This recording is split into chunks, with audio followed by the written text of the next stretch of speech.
अस्सलाम वालेकुम। आज का हमारा जो टॉपिक है वो रैशनल नंबर्स है। हम लोगों ने डिफाइन करना है कि रैशनल नंबर्स आपके पास क्या होते हैं।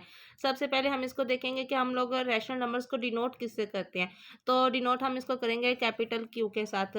कैपिटल क्यू आपको ये साइड कर रहा है कि आपके पास जो रैशनल नंबर्स हैं वो आपके पास कैपिटल क्यू हैं। अब हम देखते हैं कि इसकी डिफाइन में क्या है। डिफाइन में हम लोगों ने इसकी 3 कंडीशंस को सेटिस्फाई करना होता है। 3 कंडीशंस अगर हमारे पास सेटिस्फाई होंगी तो आप के पास वो रैशनल नंबर्स होगा। अब हमने देखना है कि हमारे पास 3 कंडीशंस कौन-कौन सी होती है। अगर हम पहली कंडीशंस के मुतालिक बात करें तो पहली कंडीशन हमारे पास आती है कि आपके पास इस फॉर्म में होना चाहिए।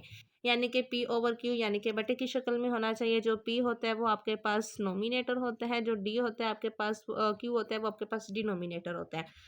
पहले तो कंडीशन उसने हमें ये बताया कि P ओवर Q की शक्ल में हो। अब दूसरी कंडीशन हमें क्या बताती है कि आपके पास जो P और Q है वो दोनों पी और क्यू दोनों बिलोंग करते हों इंटीजर्स में से। हम लोग जानते हैं कि जो हमारे पास इंटीजर्स होता है उसका सेट होता है 0 positive -1 positive -2 up to so on, ये इसी तरीके से चलती रहती हैं। पी ओवर क्यू की शक्ल में होना चाहिए पहली कंडीशन। दूसरी कंडीशन पी और क्यू यानी कि नोमिनेटर और डिनोमिनेटर दोनों हमारे पास जी में से यानी कि इस सेट में से होना चाहिए। अब तीसरी कंडीशन हमें क्या बताती है कि आपके पास जो क्यू है ना डिनोमिनेटर वो नॉट इक्वल टू ज़ीरो होना चाहिए। जो हमारी मेन चीज़ है कि आपके पास जो डिनोमिनेटर है क्यू वो नॉट इक्वल टू ज़ीरो। अगर आपके पास पहली कंडीशन भी सेटिस्फाई हो जाए, दूसरी कंडीशन भी सेटिस्फाई हो जाए, तीसरी कंडीशन भी सेटिस्फाई हो जाए, तो वो आपके पास क्या होता है, वो आपके पास एक रैशनल नंबर का सेट होता है। अगर हम लोग एग्जांपल देखें तो हमारे पास एक एग्जांपल के तौर पे ले लें, हमारे पास है 6/12। अब मैंने देखनी पहली कंडीशन कि हमारे पास P ओवर Q यानी कि बटे की शक्ल में होनी चाहिए। देखें ये 6/12 यानी कि हम लोगों ने देखा था कि पहले कंडीशन के हिसाब से कि ये हमारे पास ओवर की शक्ल में होना चाहिए।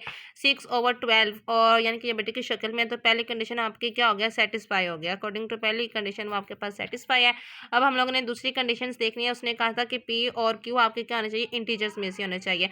इंटीजर्स कहाँ से स्टार्ट हो रहा है, 0 से लेकर अप टू सो ऑन चलता जा रहा है। पॉजिटिव में भी नंबर आ रहे हैं आपके पास, नेगेटिव में भी नंबर आ रहे हैं। मैंने देखा कि 6 भी मेरा पॉजिटिव है, 12 भी मेरा पॉजिटिव है, यानी कि पॉजिटिव इंटीजर्स वाला मेरा सेट बनेगा।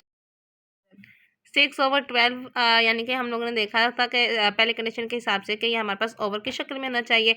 6/12 और यानी कि ये बटे की शक्ल में, तो पहली कंडीशन आपकी क्या हो गया, सेटिस्फाई हो गया। अकॉर्डिंग टू पहली कंडीशन वो आपके पास सेटिस्फाई है। अब हम लोगों ने दूसरी कंडीशंस देखनी है। उसने कहा था कि पी और क्यू आपके क्या होने चाहिए, इंटीजर्स में से होने चाहिए। इंटीजर्स कहाँ से स्टार्ट हो रहा है, 0 से लेकर अप टू सो ऑन चलता जा रहा है। पॉजिटिव में भी नंबर आ रहे हैं आपके पास, नेगेटिव में भी नंबर आ रहे हैं। मैंने देखा कि 6 भी मेरा पॉजिटिव है, 12 भी मेरा पॉजिटिव है, यानी कि पॉजिटिव इंटीजर्स वाला मेरा सेट बनेगा। तो 6 भी इसके अंदर इंक्लूड है, 12 भी मेरा इसके अंदर इंक्लूड है। मतलब कि दूसरी कंडीशन भी आपकी क्या हो गया, वो भी आपकी सेटिस्फाई हो गई है। अब हमने हमारी तीसरी कंडीशंस देखनी है। जो मेन है कि उसने कहा कि हमारे पास जो क्यू है डिनोमिनेटर है वो नॉट इक्वल टू ज़ीरो। मेरे पास क्यू आपके पास क्या है, 12 है, तो ये आपके पास नॉट इक्वल टू ज़ीरो है, यानी कि आपके पास जो थर्ड कंडीशन है वो भी क्या हो गया है, सेटिस्फाई हो गया है। पहली कंडीशन भी सेटिस्फाई है, दूसरी कंडीशन भी सेटिस्फाई है, तीसरी कंडीशन भी सेटिस्फाई है। इसका मतलब ये हुआ कि आपके पास जो ये है 6/12 आपके पास एक रैशनल नंबर है।